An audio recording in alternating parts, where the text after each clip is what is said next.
movies that like even inside of that decade pierced through and excited us and oh, this is against the grain. Something Wild was always that kind of like movie for me. Like when I saw it, yeah, of course they copped out at the end, but just the kind of freewheeling spirit of it, I remember very clearly. Well, I saw it at the UA Safeway, and I saw it there, and it was one of those movies that I thought was so exciting. I can't even think about seeing another movie until I see that again. And so I saw it about like 3 times in that opening week, and then I saw it like a couple other times since then, and we loved it and whatever. And I remember I took a buddy of mine who wasn't part of the Video Archives group. He was like he was a writer, and he kind of had a harder life.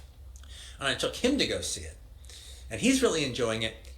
He pointed out something amiss about the movie, and he told me about it. And I knew he was right, but I immediately dismissed it because I didn't want anything to ruin the film.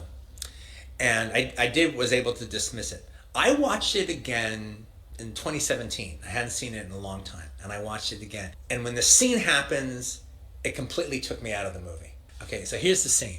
It's when he goes and has this confrontation with Ray Liotta in the coffee shop with Melanie Griffith there. Now, there's a lot of things going on in here. He wants to take on Ray Liotta. He wants to get Melanie Griffith away from Ray Liotta, but he wants her to see him standing up to the guy. He wants her to see him save her and work it all out. So it's going on. Now we know Ray Liotta's not a joke. This is a dangerous cat, man. And you're playing with fire here. Then cops come into the diner and sit in the booth behind them.